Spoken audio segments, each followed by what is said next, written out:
Hi every one. ഇവിടെ electro chemistry ചാപ്റ്ററിൽ by heart ചെയ്യാൻ അല്ലെങ്കിൽ മെമ്മറൈസ് ചെയ്യാൻ ആവശ്യമായ ഒരു ടോപ്പിക് ഉണ്ടെന്ന് പറയുമ്പോൾ പലർക്കും അത് ഓർമ്മ തന്നെ വരാറില്ല. Product of electrolysis. NCERT വളരെ മിനിമലായിട്ട് മാത്രമാണ് പ്രൊഡക്റ്റ് ഓഫ് ഇലക്ട്രോളിസിസ് ഡിസ്കസ് ചെയ്തിരിക്കുന്നത്. അതായത് NaClന്റെ മോൾട്ടൺ ഫോമിൻ്റെയും അക്വസ് ഫോമിൻ്റെയും ഇലക്ട്രോളിസിസ് പറയുന്നുണ്ട്. എന്നാൽ പ്രീവിയസ് ഇയർ ക്വസ്റ്റൻസ് നോക്കുമ്പോൾ നമുക്ക് മനസ്സിലാക്കാൻ വരുന്ന ഒരു കാര്യം, ആ ഒരു പെർട്ടിക്കുലർ കേസുകൾ ഒഴികെ വേറെ പല കേസുകളും നീറ്റിലും ജെയിലും ഒക്കെ നിങ്ങൾക്ക് പ്രൊഡക്റ്റ് ഓഫ് ഇലക്ട്രോളിസിസ് ആയിട്ട് ചോദ്യങ്ങൾ വരാറുണ്ട്. ആനോഡിലും കാഥോഡിലും ഏത് കമ്പോണൻ്റ് ആണ് റിലീസ് ആവുക, അതിൻ്റെ റിയാക്ഷൻസ് എന്താണെന്നൊക്കെ എപ്പോഴും നിങ്ങൾക്ക് ചോദിക്കാറുണ്ട്. അപ്പോൾ നമുക്ക് ഇതുവരെ ചോദിച്ചിട്ടുള്ള എല്ലാ പ്രൊഡക്റ്റ് ഓഫ് ഇലക്ട്രോളിസിസ് ഐഡിയാസും കൂടെ ഞാനൊരു സിംഗിൾ ടേബിൾ ആയിട്ട് ക്രിയേറ്റ് ചെയ്തിട്ടുണ്ട്. ആ ടേബിളിൽ ഞാൻ 2 പാർട്ടായിട്ട് ഇവിടെ സ്പ്ലിറ്റ് ചെയ്തിട്ടുണ്ട്.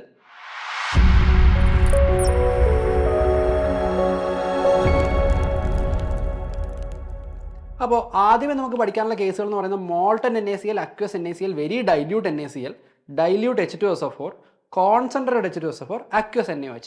ഇതിനകത്ത് അക്വസ് NaOH ഒന്നും NCERT പറയുന്നില്ല എങ്കിലും പ്രീവിയസ്ലി ക്വസ്റ്റൻസ് ചോദിച്ചിട്ടുണ്ട്. First of all, molten NaCl എന്ന് പറയുന്ന സമയത്ത് അവിടെ ആകെ ഒരു കാറ്റയോണും ഒരു ആനിയോണും മാത്രമേ ഉള്ളൂ. എപ്പോഴും ഇലക്ട്രോളിസിന് എന്താ സംഭവിക്കുക? Cation go to cathode, undergo reduction. Anion go to anode, undergo oxidation. അവിടെ കൺഫ്യൂഷൻസ് ഒന്നുമില്ല. സോഡിയം എന്നുള്ള കാറ്റയോൺ കാഥോഡിലേക്ക് പോയി റിഡക്ഷൻ നടക്കുന്നു. ക്ലോറൈഡ് എന്നുള്ള ആനിയോൺ ആനോഡിലേക്ക് പോയി ഓക്സിഡേഷൻ നടക്കുന്നു. വളരെ സിമ്പിളാണ്. ഇനിയാണ് ഇതിൻ്റെ അക്വസ് ഫോമുകളിലേക്ക് വരുമ്പോൾ കൺഫ്യൂഷൻസ് എറൈസ് ആവാൻ ചാൻസ് ഉള്ള ഏരിയ വരുന്നത്. അക്വസ് NaCl വരുന്ന സമയത്ത് ആനോഡിൽ ആരാണ് റിലീസ് ആവുക? ക്ലോറൈഡ് അയോൺ ഓക്സിഡേഷൻ നടന്ന് ക്ലോറിൻ ഉണ്ടാകാം, അല്ലെങ്കിൽ വാട്ടറിലെ ഓക്സിജൻ ഓക്സിഡേഷൻ നടന്ന് ഓക്സിജൻ റിലീസ് ആവാം. അപ്പോൾ നിങ്ങൾ ഈ ഒരു ചെറിയ കാര്യം മാത്രം ഒരു ഓർഡർ ഓഫ് പ്രയോറിറ്റി ആയിട്ട് ഓർത്തു വെക്കുക. ക്ലോറിനും ഓക്സിജനും സൾഫേറ്റ് അയോണിൻ്റെ ഓക്സിഡേഷൻ വഴി പെറോക്സോ ഡൈസൾഫേറ്റും ഉണ്ടാകാനുള്ള ചാൻസ് ഉണ്ട് എങ്കിൽ എപ്പോഴും Cl2 ആയിരിക്കും ആദ്യമേ ഉണ്ടാവുക. അപ്പോൾ അക്വസ് NaCl നിങ്ങൾ നോക്കിയേ, ക്ലോറിൻ ആയിരിക്കും ജനറേറ്റ് ആവുക ആനോഡിൽ. ഇതാണ് നമ്മുടെ പ്രിഫറൻസ് ഓർഡർ കേട്ടോ. അപ്പോൾ ക്ലോറിനാണ് ആനോഡിൽ ഉണ്ടാവുക. ഓക്കെ, കാഥോഡിലേക്ക് വരുന്ന സമയത്ത് നോക്കുക, ഹൈഡ്രജൻ ആയിരിക്കും ജനറേറ്റ് ആവുക. സോഡിയത്തിന്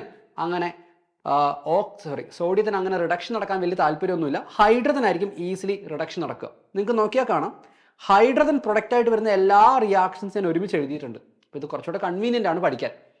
അപ്പോൾ മോൾട്ടൺ NaCl ഒഴിച്ച് ബാക്കിയുള്ള എല്ലാ കേസിലും ഹൈഡ്രജൻ ആണ് കാഥോഡിൽ റിലീസ് ആവുക എന്നുള്ള കാര്യം ഓർത്ത് വെക്കാം. ഇനി very dilute NaCl, dilute H2SO4, very dilute അല്ലെങ്കിൽ ഡൈല്യൂട്ട് എന്നുള്ള ടേം എവിടെയെങ്കിലും മെൻഷൻ ചെയ്തിട്ടുണ്ടെങ്കിൽ നിങ്ങൾ ഓർത്തോ, ഡൈല്യൂട്ട് എന്ന് മെൻഷൻ ചെയ്താൽ അത് വാട്ടറിൻ്റെ ഇലക്ട്രോളിസ് ആയിട്ട് കൺസിഡർ ചെയ്താൽ മതി. വാട്ടർ ഇലക്ട്രോളിസ് ചെയ്ത് എന്താ ഉണ്ടാവുക? ആനോഡിൽ ഓക്സിജൻ, കാഥോഡിൽ ഹൈഡ്രജൻ. നിങ്ങൾക്ക് നോക്കാം, ആനോഡിൽ ഓക്സിജൻ, കാഥോഡിൽ ഹൈഡ്രജൻ. അപ്പോൾ very dilute NaCl, very dilute acid എന്നൊക്കെ പറഞ്ഞാൽ വാട്ടറിൻ്റെ ഹൈഡ്രോളിസ് ആയിട്ട് കൺസിഡർ ചെയ്താൽ മതി. ഇനി കോൺസെൻട്രേറ്റഡ് സൾഫ്യൂരിക് ആസിഡ് എന്ന് പറഞ്ഞു. അപ്പോൾ ചെറിയൊരു വ്യത്യാസമുണ്ട്. കോൺസെൻട്രേറ്റഡ് സൾഫ്യൂരിക് ആസിഡ് കാഥോഡിൽ വരുന്ന ആളുടെ കാര്യത്തിൽ യാതൊരു ഡൗട്ടും ഇല്ല, അത് ഹൈഡ്രജൻ തന്നെയാണ്. പക്ഷേ ആനോഡിൽ പോകാൻ മാത്രം വെള്ളം നമുക്ക് അവൈലബിൾ അല്ല ഇലക്ട്രോളിസിൻ്റെ സമയത്ത്. അപ്പോൾ സൾഫേറ്റ് അയോണിന് ഓക്സിഡേഷൻ നടന്ന പെറോക്സോ ഡൈസൾഫേറ്റ് ആയിരിക്കും കോൺസെൻട്രേറ്റഡ് സൾഫ്യൂരിക് ആസിഡിൻ്റെ കേസിൽ നമുക്ക് ആനോഡിൽ ഉണ്ടാവുക.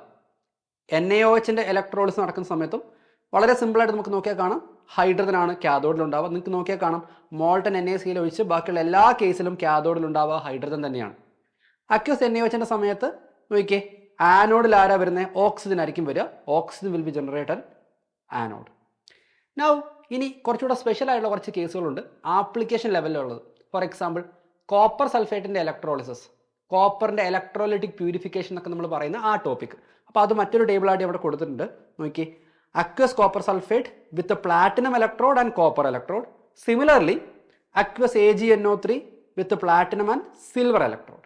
അപ്പോൾ കോപ്പർ സൾഫേറ്റിൻ്റെ കേസ് പഠിക്കുന്നതോടൊപ്പം തന്നെ സിൽവർ നൈട്രേറ്റ് ഓട്ടോമാറ്റിക്കലി നമുക്ക് അവിടെ പഠിക്കാൻ പറ്റും. നോക്കിയേ, കോപ്പർ സൾഫേറ്റ് പ്ലാറ്റിനം എന്ന് പറയുന്ന ഇനേർട്ട് ഇലക്ട്രോഡ് വെച്ചിട്ടാണ് നമ്മൾ ഇലക്ട്രോലൈസ് ചെയ്യുന്നതെങ്കിൽ ആനോഡിൽ നമുക്കിവിടെ ഓക്സിജൻ ആയിരിക്കും. നമുക്ക് അക്വസ് സൊല്യൂഷൻ ആണല്ലോ, അപ്പോൾ ഓക്സിജൻ ആയിരിക്കും ആനോഡിൽ ജനറേറ്റ് ആവുക, where water is undergoing oxidation. കാഥോഡിൽ കോപ്പറിനായിരിക്കും റിഡക്ഷൻ നടക്കുക. നോക്കി, കോപ്പറിന് റിഡക്ഷൻ നടന്ന് കോപ്പർ മെറ്റൽ അവിടെ ഉണ്ടാവുന്നു.